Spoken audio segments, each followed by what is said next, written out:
Polisi amankan pelaku penyalahgunaan BBM bersubsidi.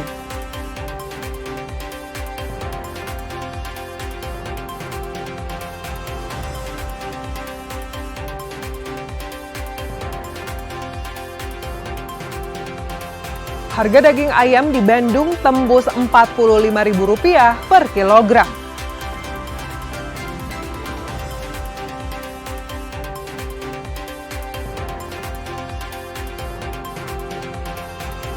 Benfica mengawali babak play-off dengan kemenangan atas tim asal Denmark AGF.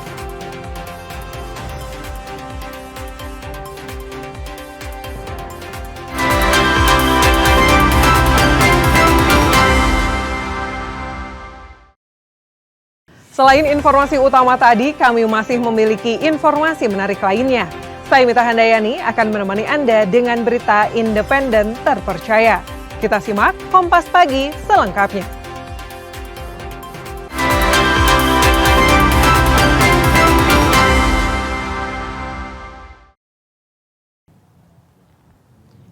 Viral warga yang tergabung dalam gerakan masyarakat Banjarwangi, Singajaya, dan Pendey geruduk gedung DPRD Kabupaten Garut. Mereka menuntut perbaikan ruas jalan yang hingga kini masih rusak parah. 2027 itu selesai. Inilah video amatir saat ratusan warga di 3 kecamatan, yakni Kecamatan Banjarwangi, Singajaya, dan Kecamatan Pendey mendatangi gedung DPRD Garut. Warga menyampaikan kekecewaan terhadap kondisi infrastruktur jalan yang dinilai telah terlalu lama dibiarkan tanpa penanganan yang memadai. Diskusi berlangsung alot, bahkan sempat diwarnai perdebatan antara perwakilan warga dengan pihak pemerintah. Pemerintah Kabupaten Garut bersama DPRD kemudian menyampaikan komitmen untuk memperbaiki ruas jalan tersebut. Perbaikan ditargetkan mulai dilakukan tahun ini menggunakan anggaran yang tersedia. Sementara penyelesaian secara menyeluruh ditargetkan pada tahun 2027 dengan pelaksanaan yang akan disesuaikan dengan kemampuan fiskal daerah.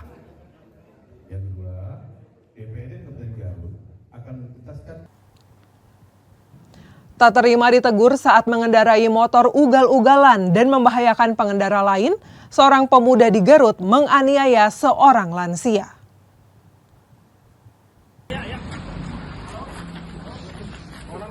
Inilah video amatir saat tim Sancang Satreskrim Polres Garut menangkap pelaku pemacokan terhadap lansia. Saat dilakukan penangkapan, tersangka bernama Sigit Ardiansyah melawan petugas dengan menggunakan senjata tajam hingga akhirnya berhasil dilumpuhkan. Selain menangkap pelaku, polisi juga menyita sejumlah barang bukti, mulai dari sepeda motor, helm, jaket, dan golok yang digunakan pelaku. Kapolres Garut AKBP Niko Adiputra bilang, dalam kasus penganiayaan ini, pihaknya mengamankan 2 tersangka.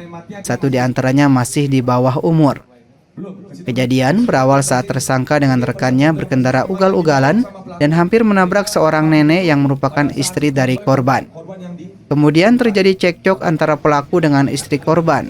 Kemudian korban mencoba membela, namun tak disangka pelaku mencabut sebilah golok yang disembunyikan di balik badannya hingga korban luka parah.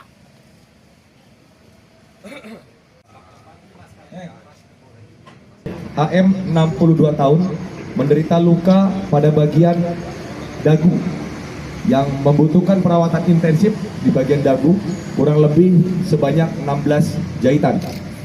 Kemudian tersangka yang diamankan ada 2 orang, yaitu SA 23 tahun, WO 15 tahun.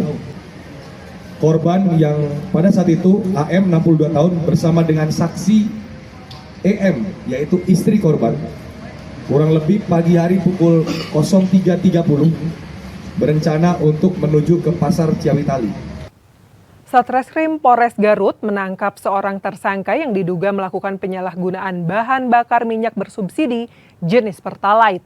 Dari tangan tersangka, polisi menyita ratusan liter BBM yang diduga akan dijual kembali dengan harga lebih tinggi. Seorang pria berinisial SL, warga Kecamatan Cipatujah, Kabupaten Tasikmalaya ini ditangkap unit tindak pidana tertentu Satreskrim Polres Garut di Jalan Raya Pamengpek Ciklet, Kecamatan Cibalong, Garut. Tersangka melakukan penyalahgunaan BBM bersubsidi yang dibeli dari wilayah Kabupaten Tasikmalaya untuk kemudian dijual kembali di wilayah Kecamatan Cibalong, Kabupaten Garut. Polisi juga menyita sejumlah barang bukti, diantaranya 16 jerigen atau kompan yang masing-masing berisi sekitar 35 liter BBM dengan total mencapai 560 liter, 1 unit telepon seluler, serta 1 unit kendaraan roda 4. Kasat Reskrim Polres Garut AKP Herman Saputra bilang, tersangka membeli ratusan BBM bersubsidi ini dari beberapa SPBU yang ada di Tasikmalaya dengan menggunakan sejumlah barcode palsu untuk kemudian BBM tersebut dijual kembali di wilayah Garut. Modus operandi atau peran dari pelaku, yaitu pelaku saudara SL diduga telah melakukan penyalahgunaan BBM jenis Pertalite dengan cara membeli BBM atau bahan bakar minyak dari salah satu SPBU di daerah Cipatujah, Kabupaten Tasikmalaya, dengan menggunakan jerigen yang berukuran 35 liter sebanyak 16 drum atau jerigen. Akibat perbuatannya, tersangka diancam 6 tahun penjara dan denda 60 miliar rupiah. Ridwan Mustafa, Kompas TV, Garut, Jawa Barat. Harga daging ayam di Bandung tembus Rp45.000 per kilogram. Informasi selengkapnya kami hadirkan usai jeda.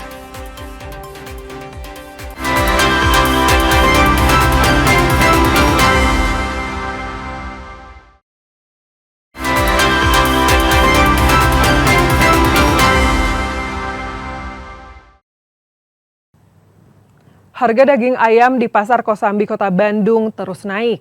Harga daging ayam kini tembus Rp45.000 per kilogram. Harga daging ayam di Pasar Kosambi, Kota Bandung terus mengalami kenaikan secara bertahap. Pedagang menyebut kenaikan terus terjadi sejak masa masuk sekolah. Harga daging ayam yang sebelumnya stabil di angka Rp32 hingga Rp34.000 selama 2 minggu, naik menjadi Rp37.000. Sejak saat itu, harga daging ayam terus naik secara bertahap dan saat ini telah menyentuh harga Rp45.000 per kilogram. Pedagang pun mengeluhkan kenaikan harga yang berimbas pada omset penjualan akibat menurunnya daya beli. Kalau naiknya bertahap sih, jadi nggak sekaligus. Kalau nggak salah 2.000 lah, 3.000.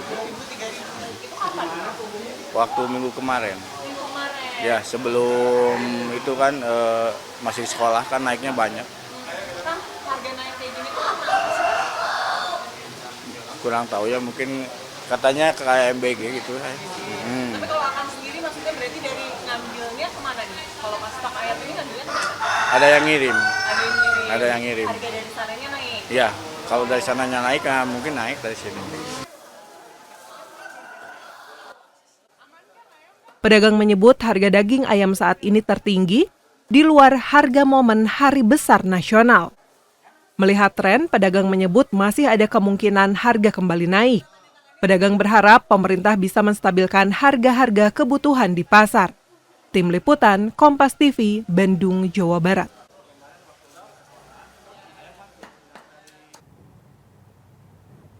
Pemerintah memulai pembangunan fasilitas pengolahan sampah menjadi energi listrik atau PSEL Legok Nangka di Kabupaten Bandung. Proyek ini menjadi salah satu langkah besar pemerintah Jawa Barat untuk mengurangi timbunan sampah sekaligus mengubahnya menjadi sumber energi listrik. PSEL Legok Nangka dirancang menjadi salah satu proyek pengolahan sampah terbesar di Jawa Barat. Fasilitas ini diharapkan mampu mengurangi volume sampah yang selama ini menumpuk di tempat pembuangan akhir sekaligus menghasilkan energi listrik. Insya Allah kita sudah sangat akseleratif saat ini, sudah groundbreaking yang artinya bahwa proses konstruksi dari legok nangka ini sudah bisa dilaksanakan dan kita tunggu 2029 akhir atau 2030 atau bisa lebih cepat begitu ya, legok nangka ini bisa beroperasi untuk menyelesaikan permasalahan sampah di Bandung Raya. Pemerintah menargetkan PSEL Legok Nangka mulai beroperasi secara komersial atau Commercial Operation Date pada tahun 2029. Kehadiran PSEL Legok Nangka diharapkan menjadi awal terbangunnya sistem pengelolaan sampah yang lebih modern dan berkelanjutan. Selain mengurangi masalah sampah, proyek ini juga akan menambah sumber energi terbarukan di Jawa Barat.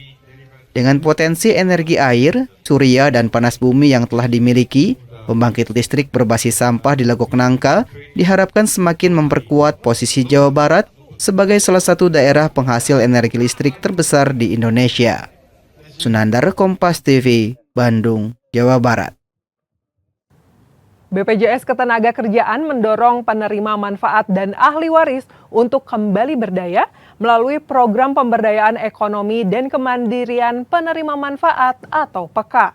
Program ini memberikan pelatihan keterampilan dan kewirausahaan sesuai dengan kebutuhan serta potensi peserta.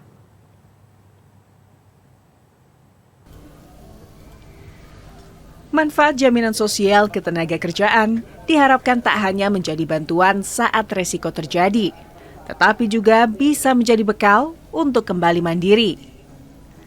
Hal inilah yang dilakukan BPJS Ketenagakerjaan melalui program pemberdayaan ekonomi dan kemandirian penerima manfaat atau PK.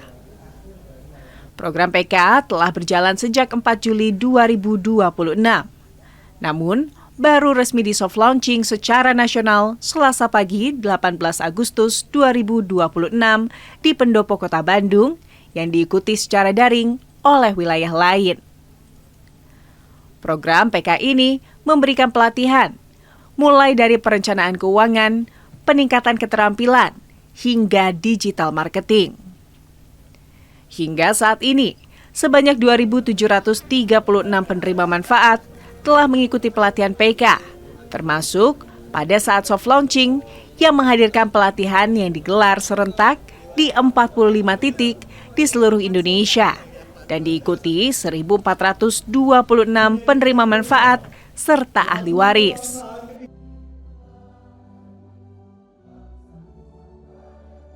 Ada sebuah program inisiatif dari BPJS Ketenagakerjaan namanya PK, Pemberdayaan Ekonomi dan Kemandirian, yang ditujukan bagi penerima manfaat ataupun ahli waris dari program-program dari BPJS Ketenagakerjaan.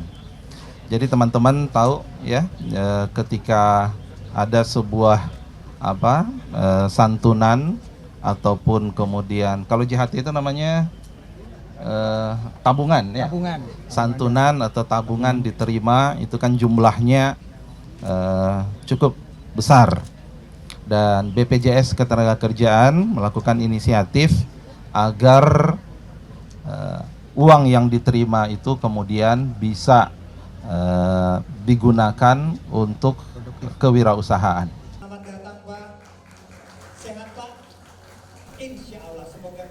Melalui program ini, BPJS Ketenagakerjaan tak hanya memberikan manfaat ketika resiko kerja terjadi, tetapi juga mendorong penerima manfaat untuk kembali produktif dan membangun sumber penghidupan secara mandiri. Kegiatan ini harapannya adalah benar-benar menjadi kegiatan bersama, bukan hanya dari BPJS Ketenagakerjaan, karena kami lakukan kolaborasi baik pemerintahan pusat, baik dengan Kemenaker ataupun pemerintahan daerah, demikian juga ekosistem yang lainnya, perbankan, kemudian komunitas juga kami bersama-sama lakukan program ini benar-benar untuk bersama-sama kita memberdayakan ekonomi dan kemandirian para penerima manfaat ini. Karena harapannya tadi manfaat dan tabungan yang mereka terima jangan hanya menjadi konsumtif tapi benar-benar menjadi produktif dan insya Allah juga malah bisa membuka lapangan pekerjaan baru. Salah satu penerima manfaat yang mengikuti program PK adalah Samsi.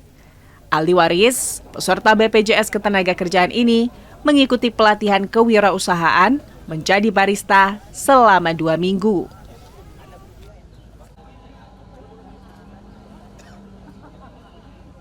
profesi barista sekarang lagi banyak-banyaknya gitu ya, coffee shop dan sebagainya. Jadi ketika kita menguasai tentang barista, itu bisa jadi bekal kita untuk kedepannya.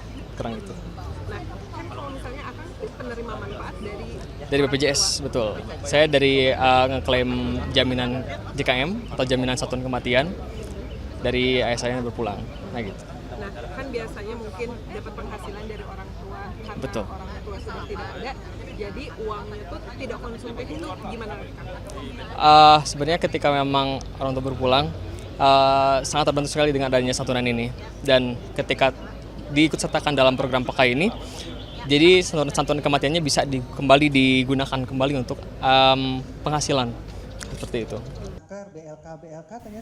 BPJS Ketenagakerjaan berharap keterampilan yang diberikan melalui PK tidak hanya meningkatkan kemandirian penerima manfaat, tetapi juga dapat membuka peluang usaha dan lapangan pekerjaan baru bagi masyarakat. Tim Liputan, Kompas TV, Bandung, Jawa Barat. Jaga keamanan dan ketertiban di Jawa Barat menjadi komitmen bersama TNI dan Polri. Komitmen ini ditegaskan melalui apel deklarasi kebangsaan Jaga Rawat Jawa Barat untuk Indonesia yang digelar di Monumen Perjuangan Jawa Barat, Kota Bandung.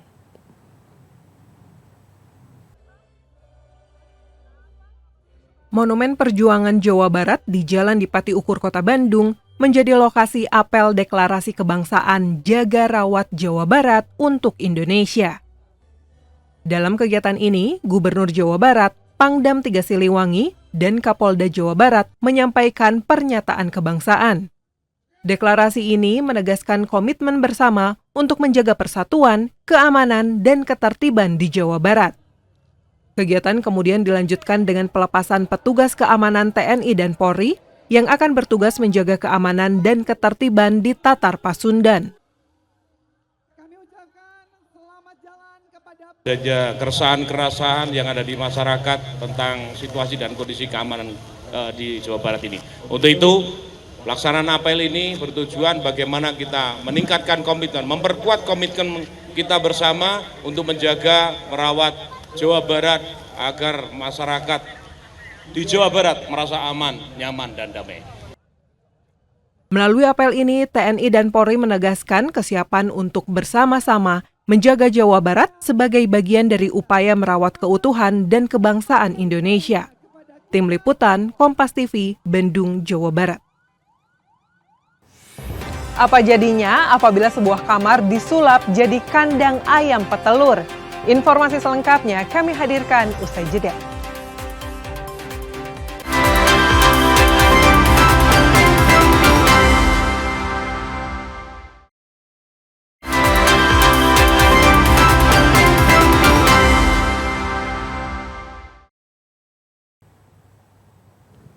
Di saat orang lain menyewakan kamar kos untuk mahasiswa atau pekerja, seorang peternak di daerah Jalan Laswi, Kota Bandung, justru menyulap kamar kos miliknya menjadi kandang ayam petelur. Uniknya lagi, meski ada puluhan ekor ayam di dalam ruangan, tidak mengeluarkan bau menyengat.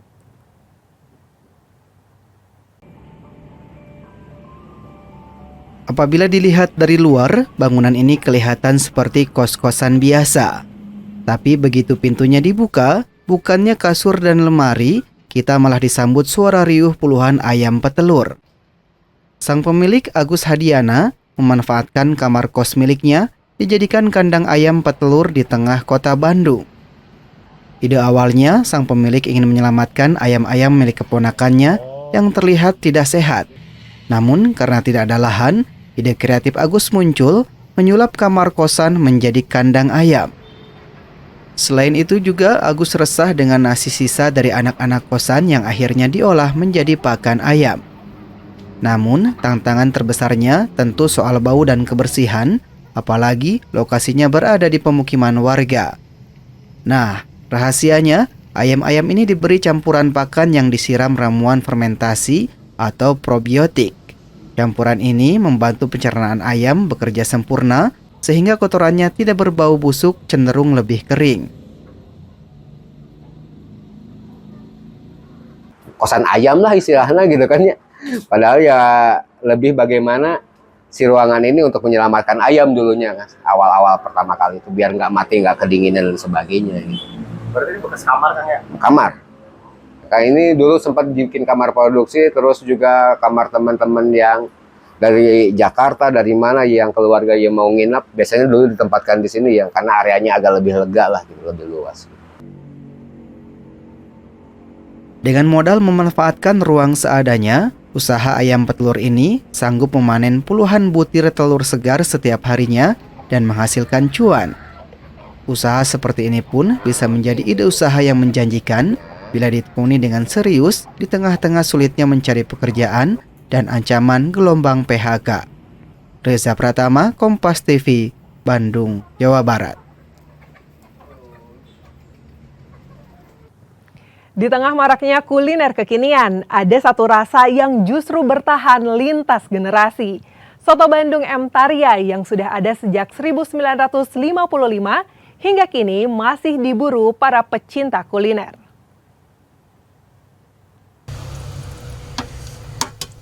Aroma kuah kaldu yang gurih, potongan daging sapi, serta lobak dan kedelai menjadi ciri khas Soto Bandung M. Tarya. Berbeda dengan soto pada umumnya, soto Bandung disajikan dengan kuah bening dengan rasa yang gurih dan segar. Dan kuliner yang satu ini bukan baru kemarin hadir di Bandung.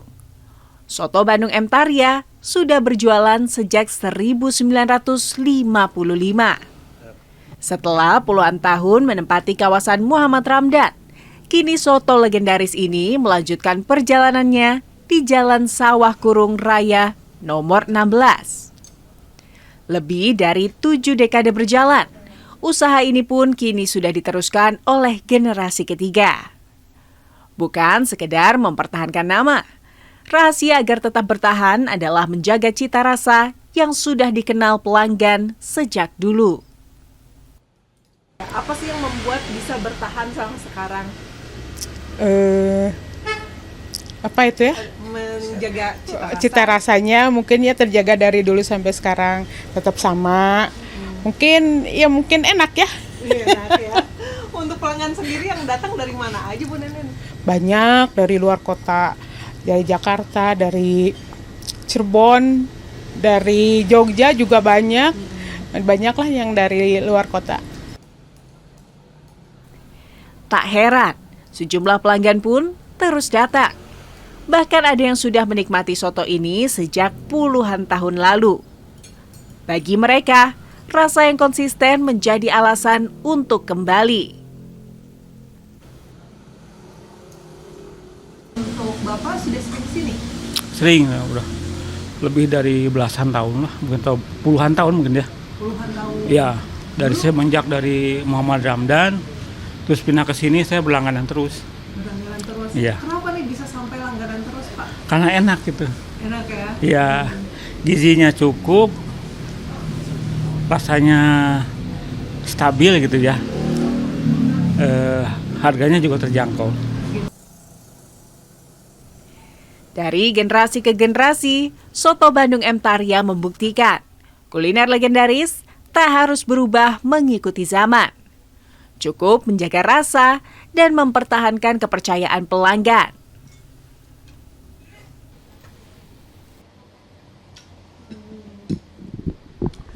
Memang menikmati kuliner dari Bandung itu nggak pernah ada habisnya. Nah, ini adalah yang membedakan soto Bandung dengan soto-soto yang lainnya. Kalau misalnya soto yang lainnya itu dengan santan, namun untuk soto Bandung ini ciri khasnya adalah kuah yang bening seperti itu.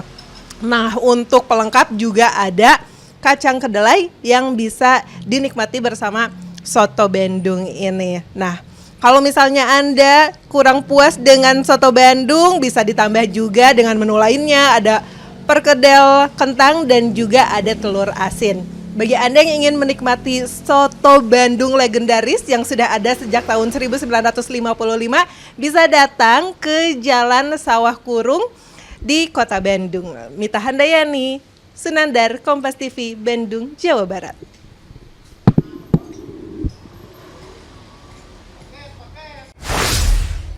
Beragam kopi lokal asal Garut maupun Bandung ini dipamerkan dalam festival kopi bertajuk Kahuripan Kamojang. Petani kopi dan barista muda, pelaku UMKM, komunitas, Forkopimda, hingga penikmat kopi berbaur dalam nuansa yang penuh kekeluargaan. Tak hanya menikmati kopi, pengunjung juga diajak melihat proses produksi kopi melalui coffee tour. Mulai dari memetik kopi, mengolah kopi berkualitas, cara panen, hingga kopi siap dinikmati dalam secangkir kopi. Konsep ini menjadikan kopi bukan sekedar komoditas, melainkan bagian dari potensi eduwisata. Melestarikan budaya lokal, mengangkat ekonomi masyarakat, dan konservasi lingkungan. Melalui festival kopi ini, dapat memperkenalkan kopi dan juga menjadi bagian strategi keberlanjutan Kahuripan Kamojang.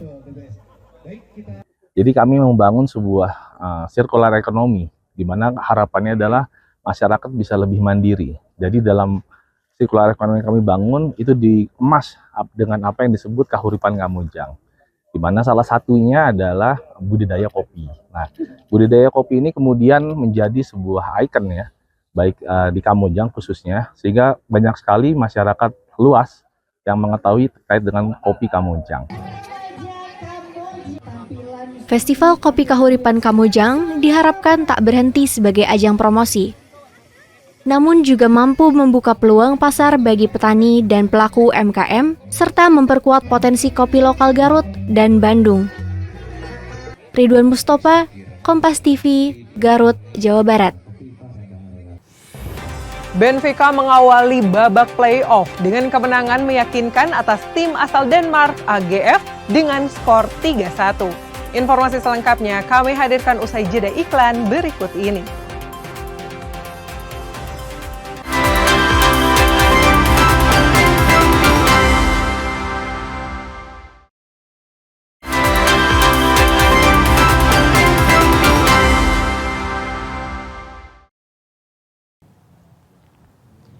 Viral warga yang tergabung dalam gerakan masyarakat Banjarwangi, Singajaya, dan Pendey geruduk gedung DPRD Kabupaten Garut. Mereka menuntut perbaikan ruas jalan yang hingga kini masih rusak parah. 2027 itu selesai. Inilah video amatir saat ratusan warga di 3 kecamatan, yakni Kecamatan Banjarwangi, Singajaya, dan Kecamatan Pendey mendatangi gedung DPRD Garut. Warga menyampaikan kekecewaan terhadap kondisi infrastruktur jalan yang dinilai telah terlalu lama dibiarkan tanpa penanganan yang memadai.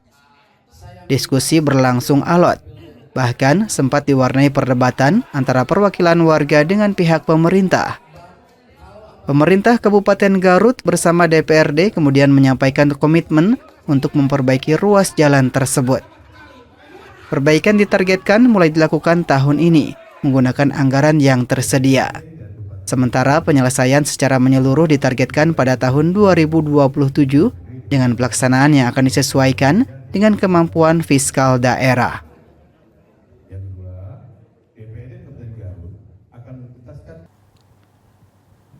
Tak terima ditegur saat mengendarai motor ugal-ugalan dan membahayakan pengendara lain, seorang pemuda di Garut menganiaya seorang lansia.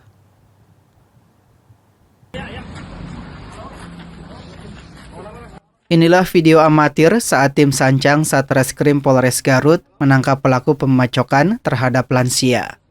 Saat dilakukan penangkapan, tersangka bernama Sigit Ardiansyah melawan petugas dengan menggunakan senjata tajam hingga akhirnya berhasil dilumpuhkan. Selain menangkap pelaku, polisi juga menyita sejumlah barang bukti, mulai dari sepeda motor, helm, jaket, dan golok yang digunakan pelaku. Kapolres Garut AKBP Niko Adiputra bilang, dalam kasus penganiayaan ini, pihaknya mengamankan 2 tersangka. 1 diantaranya masih di bawah umur. Kejadian berawal saat tersangka dengan rekannya berkendara ugal-ugalan dan hampir menabrak seorang nenek yang merupakan istri dari korban. Kemudian terjadi cekcok antara pelaku dengan istri korban. Kemudian korban mencoba membela, namun tak disangka pelaku mencabut sebilah golok yang disembunyikan di balik badannya hingga korban luka parah.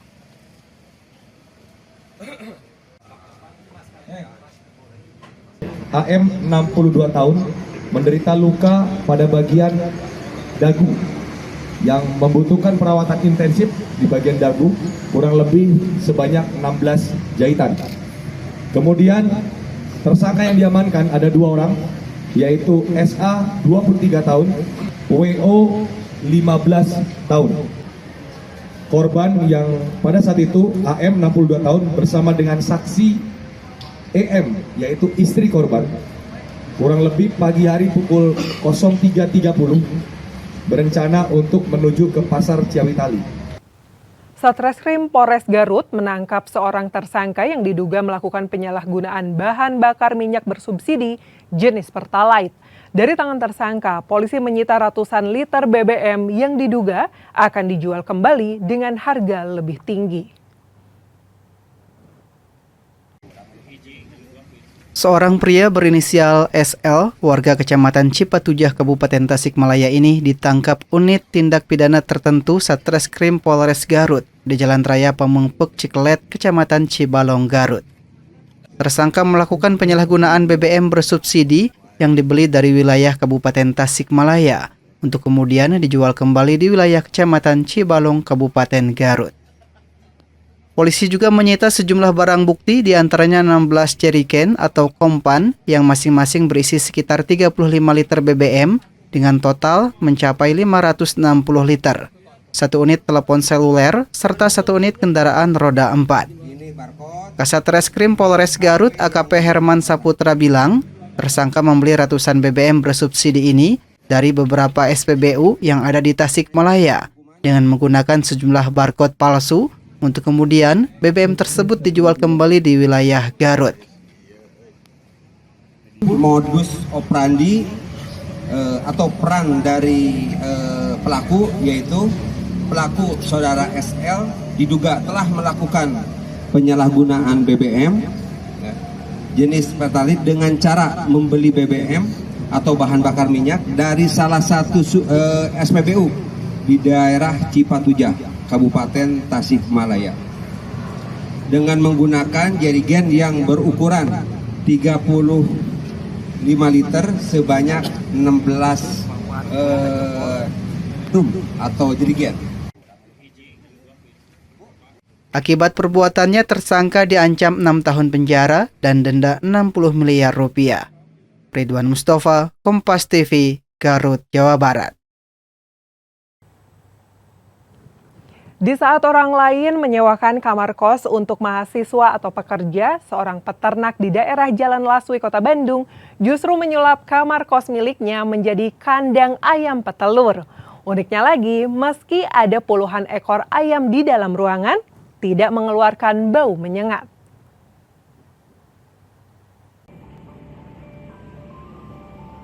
Apabila dilihat dari luar, bangunan ini kelihatan seperti kos-kosan biasa. Tapi begitu pintunya dibuka, bukannya kasur dan lemari, kita malah disambut suara riuh puluhan ayam petelur. Sang pemilik, Agus Hadiana, memanfaatkan kamar kos miliknya dijadikan kandang ayam petelur di tengah kota Bandung. Ide awalnya, sang pemilik ingin menyelamatkan ayam-ayam milik keponakannya yang terlihat tidak sehat. Namun karena tidak ada lahan, ide kreatif Agus muncul menyulap kamar kosan menjadi kandang ayam. Selain itu juga Agus resah dengan nasi sisa dari anak-anak kosan yang akhirnya diolah menjadi pakan ayam. Namun tantangan terbesarnya tentu soal bau dan kebersihan, apalagi lokasinya berada di pemukiman warga. Nah, rahasianya ayam-ayam ini diberi campuran pakan yang disiram ramuan fermentasi atau probiotik. Campuran ini membantu pencernaan ayam bekerja sempurna sehingga kotorannya tidak berbau busuk, cenderung lebih kering. Kosan ayam lah istilahnya gitu kan ya. Padahal ya lebih bagaimana si ruangan ini untuk menyelamatkan ayam dulunya kan. Awal-awal pertama kali itu biar nggak mati, nggak kedinginan dan sebagainya gitu. Berarti ini bekas kamar kan ya? Kamar. Kayak ini dulu sempat bikin kamar produksi, terus juga kamar teman-teman yang dari Jakarta, dari mana yang keluarga yang mau nginap, biasanya dulu ditempatkan di sini ya, karena areanya agak lebih lega lah, gitu, lebih luas. Dengan modal memanfaatkan ruang seadanya, usaha ayam petelur ini sanggup memanen puluhan butir telur segar setiap harinya dan menghasilkan cuan Usaha seperti ini pun bisa menjadi ide usaha yang menjanjikan bila ditekuni dengan serius di tengah-tengah sulitnya mencari pekerjaan dan ancaman gelombang PHK. Reza Pratama, Kompas TV, Bandung, Jawa Barat. Di tengah maraknya kuliner kekinian, ada satu rasa yang justru bertahan lintas generasi. Soto Bandung M. Tarya yang sudah ada sejak 1955 hingga kini masih diburu para pecinta kuliner.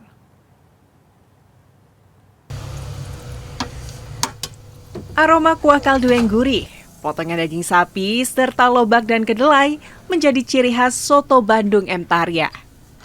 Berbeda dengan soto pada umumnya, Soto Bandung disajikan dengan kuah bening dengan rasa yang gurih dan segar.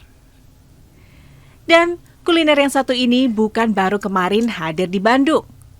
Soto Bandung M. Tarya sudah berjualan sejak 1955. Setelah puluhan tahun menempati kawasan Muhammad Ramdan, kini soto legendaris ini melanjutkan perjalanannya di Jalan Sawah Kurung Raya nomor 16.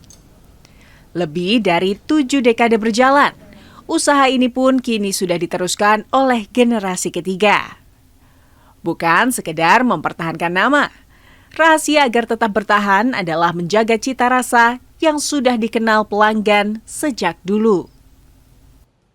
Apa sih yang membuat bisa bertahan sampai sekarang? Apa itu ya? Menjaga Cita rasanya mungkin ya terjaga dari dulu sampai sekarang tetap sama. Mungkin enak ya. Enak ya.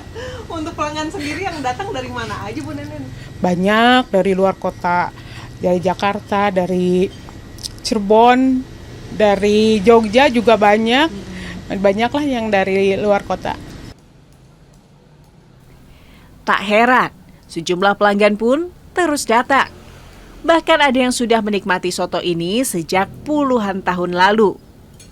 Bagi mereka, rasa yang konsisten menjadi alasan untuk kembali. Untuk Bapak sudah sering kesini? Sering, ya, udah lebih dari belasan tahun lah, mungkin atau puluhan tahun mungkin ya. Puluhan tahun? Ya, dari semenjak dari Muhammad Ramdan, terus pindah ke sini saya berlangganan terus. Berlangganan terus? Iya. Kenapa nih bisa sampai langganan terus Pak? Karena enak gitu. Enak ya? Iya, gizinya cukup, rasanya stabil gitu ya. Harganya juga terjangkau. Dari generasi ke generasi, Soto Bandung M. Tarya membuktikan kuliner legendaris tak harus berubah mengikuti zaman. Cukup menjaga rasa dan mempertahankan kepercayaan pelanggan.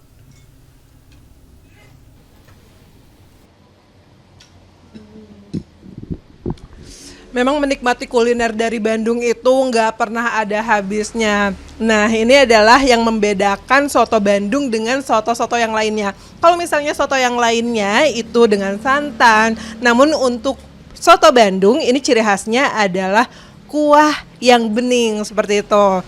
Nah, untuk pelengkap juga ada kacang kedelai yang bisa dinikmati bersama soto Bandung ini. Nah, kalau misalnya Anda kurang puas dengan soto Bandung, bisa ditambah juga dengan menu lainnya, ada perkedel kentang dan juga ada telur asin. Bagi Anda yang ingin menikmati soto Bandung legendaris yang sudah ada sejak tahun 1955, bisa datang ke Jalan Sawah Kurung di Kota Bandung. Mita Handayani, Sunandar, Kompas TV, Bandung, Jawa Barat.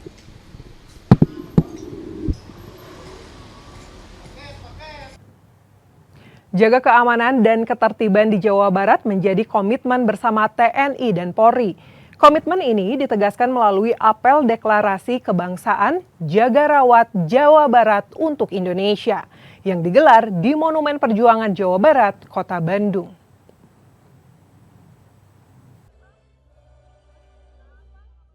Monumen Perjuangan Jawa Barat di Jalan Dipati Ukur, Kota Bandung menjadi lokasi apel deklarasi kebangsaan Jaga Rawat Jawa Barat untuk Indonesia.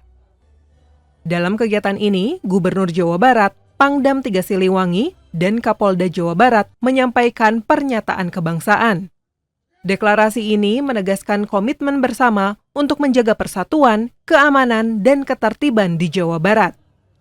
Kegiatan kemudian dilanjutkan dengan pelepasan petugas keamanan TNI dan Polri yang akan bertugas menjaga keamanan dan ketertiban di Tatar Pasundan.